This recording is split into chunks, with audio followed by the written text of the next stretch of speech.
Good morning, good afternoon, good evening, folks. How are you doing today? Michael Zuber, one rental at a time. And it is Monday. That means we're talking to our wonderful guest and expert, Mr. Greg Dickerson. How are you doing, sir? Doing great, Michael. How are you today? I'm doing really, really well. So I was doing some research over the weekend, watching other YouTube channels. Obviously, the concept of real estate crash is a common topic, I guess. But what I like to do on this channel is kind of keep it real. And I want to talk about clickbait. Yeah, exactly. But so I want to talk about the last three real estate crashes we've had in the last 100 years, starting with the Great Depression, then the S&L debacle, and then the Great Recession. I want to talk about what happened. Most importantly, what was kind of what happened in the environment so that that can't happen again. And then look forward and talk about what might cause the next housing crash. Is that cool? Yeah, let's do it. So let's talk about the Great Depression. Most people watching this likely didn't experience it, maybe have read about it, maybe have a grandparent or whatnot that kind of lived through it. But when I think of the Great Depression and the real estate crash, because it fell 80%, what most people don't appreciate, Greg, I think, is that the lending structure behind the asset of your home was entirely different. My research, having gone through detailed analysis years ago in school, is that the lending structure for houses were 5-year balloons, right? You would have an interest rate, it'd be reasonable, the payment would be next to nothing, but at the end of 5 years, you had to pay it off.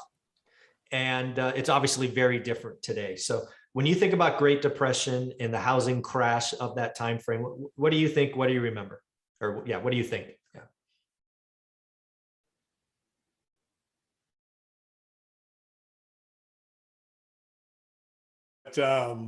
It was a very different time.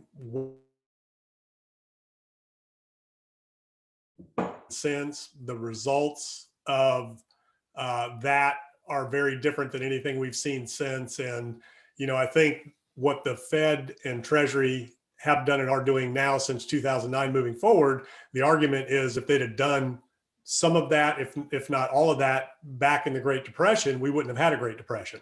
So we had a banking crisis. We didn't have jobs. That was the biggest kicker back then, was there were no jobs. Unemployment was just unbelievably high. The financing structures of mortgages were very, very different. Like you said, back then, it was largely, banks, local banks, savings and loans that, you and I would put money in the savings and loans, like the old George Bailey Bank, right? And then that went out to do somebody's house, and it was just kind of a revolving door like that. So the money had to be put back in so it could constantly be recycled. So I don't know a whole lot about it, obviously, because it was well before my time. I haven't really studied, something like that. I don't think, based on what I'm seeing and what I've researched these days, could ever happen again. Yeah. The setup for the Great Depression in real estate was really it's just a different lending structure. Lending structures were based on balloon payments. You're right, they were very localized, right? Banks would be very kind of town specific. They weren't these big mega banks. So you're absolutely right. So when the other thing that's really a setup of the Great Depression occurred outside of housing, but actually rolled into housing, and that was the stock market, right? The stock market, as I'm sure you've heard, frequently had, leverage ratios of 100, right? 100 to 1.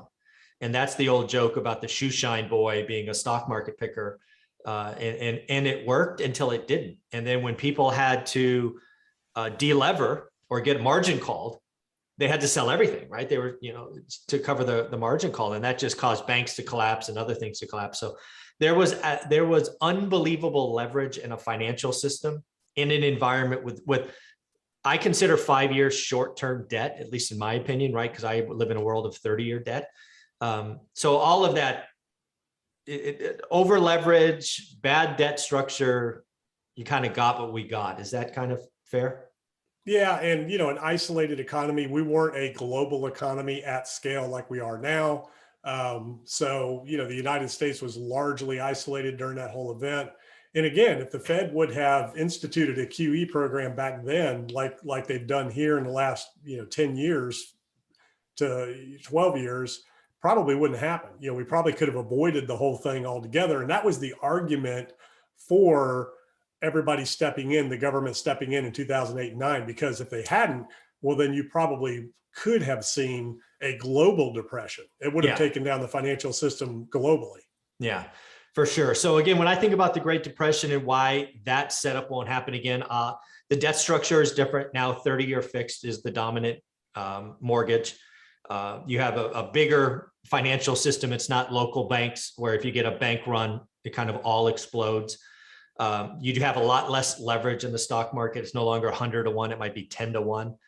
So the setup from a Great Depression kind of occurring again, it's that setup, that unique environment, not really couldn't happen again, in my opinion. We could have a crash. Yeah, nothing's impossible, but Right. the central banks and governments around the world, as we saw in 2008 and 9,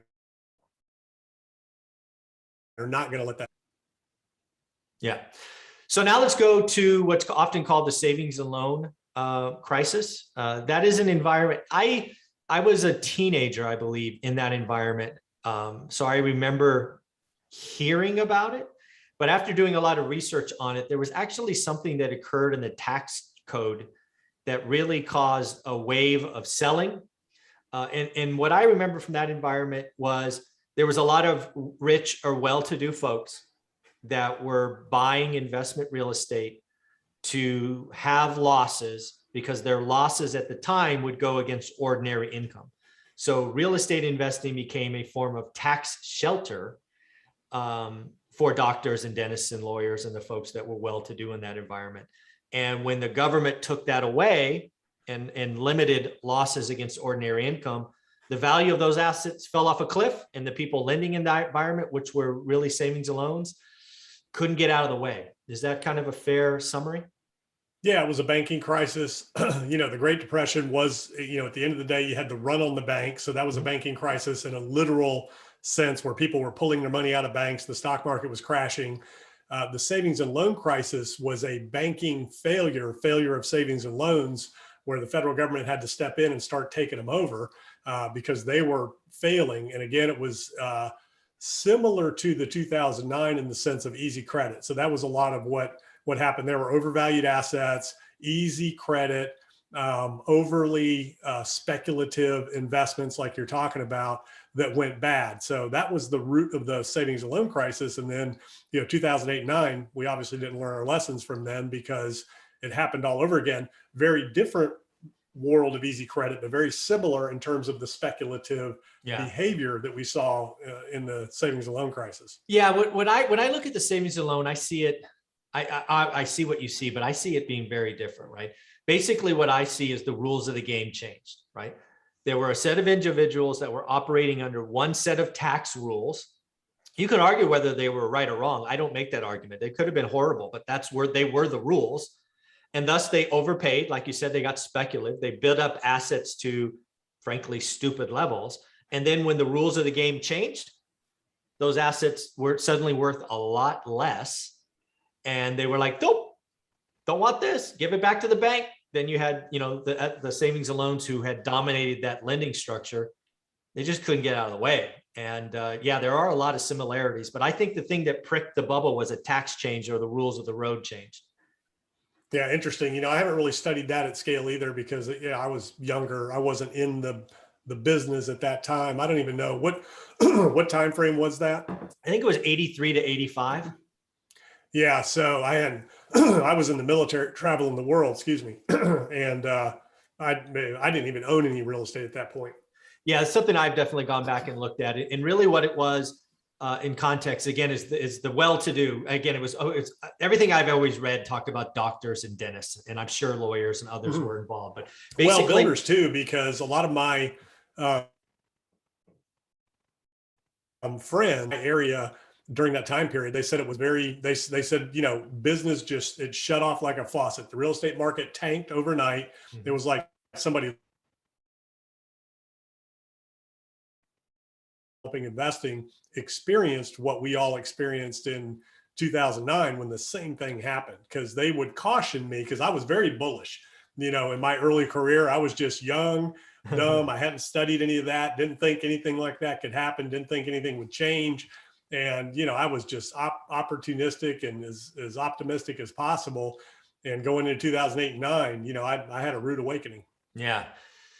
Yeah. So again, I think, again, the Great Depression, there was a bad loan structures, right? 5-year terms. Now they're 30 years. What we saw are tax changes, which, oh, by the way, we have to pay attention to in 2020 and 2021.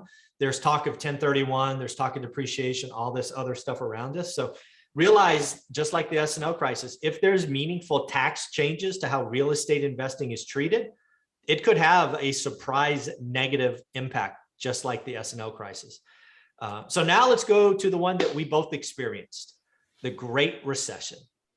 The Great Recession, in my opinion, kind of the setup was real estate could only go through the roof.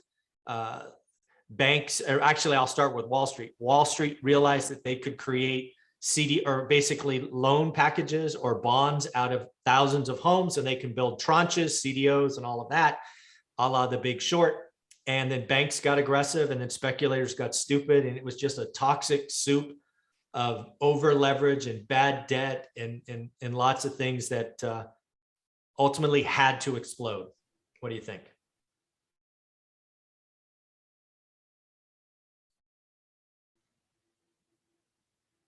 Yeah.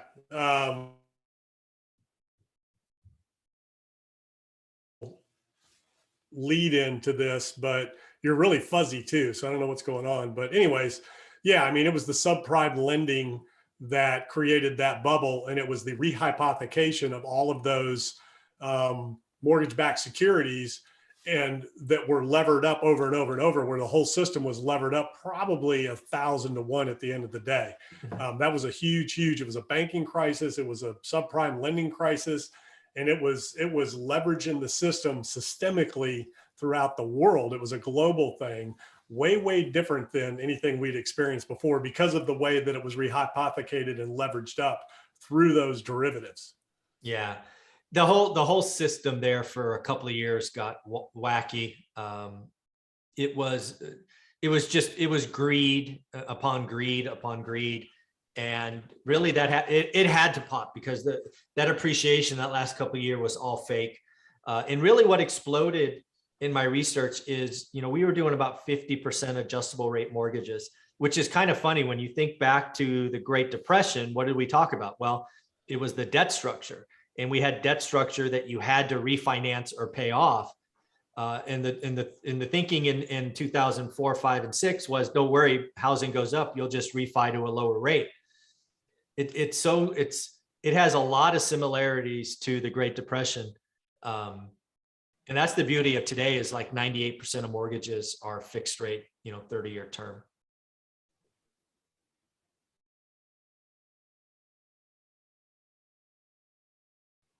Yeah, it's all about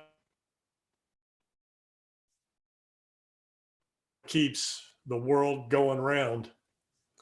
Yeah.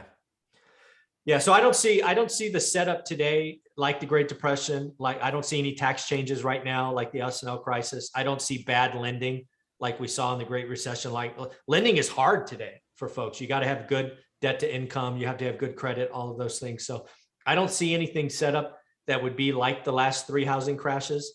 We are certainly in a housing slowdown, but a slowdown is not a crash. Any kind of closing thoughts on this topic? Now, I guess we're going to talk about that topic here in a credit, if anything, is tightening. Yes, I agree. Credit is So that is your risk right now. And of course, go ahead. Sorry. Yeah. And of course, we're not through the pandemic yet. So that's another risk right there. So, but we'll talk about interest rates and where all that could lead here in the next episode, I guess. Yeah, absolutely. Folks, a couple of quick things. First and foremost, if you've been watching my channel for any length of time, I have AT&T, and it sucks. Today at 1 o'clock, we are bringing Comcast into the house and seeing if their internet is any better. So we shall see. We're paying for that. We're paying for the most and the best, and it's not working out. So we'll see what happens when we change it. Today's been really bad. It's freezing up a lot. I don't know what's going on. Yeah, we'll get through it. We'll do what we can. But at 1 o'clock today, man, Delta's got your internet. That, and we have a housing guest. So now we have 3 people on it. That sucker is serious, man. Thank you, buddy.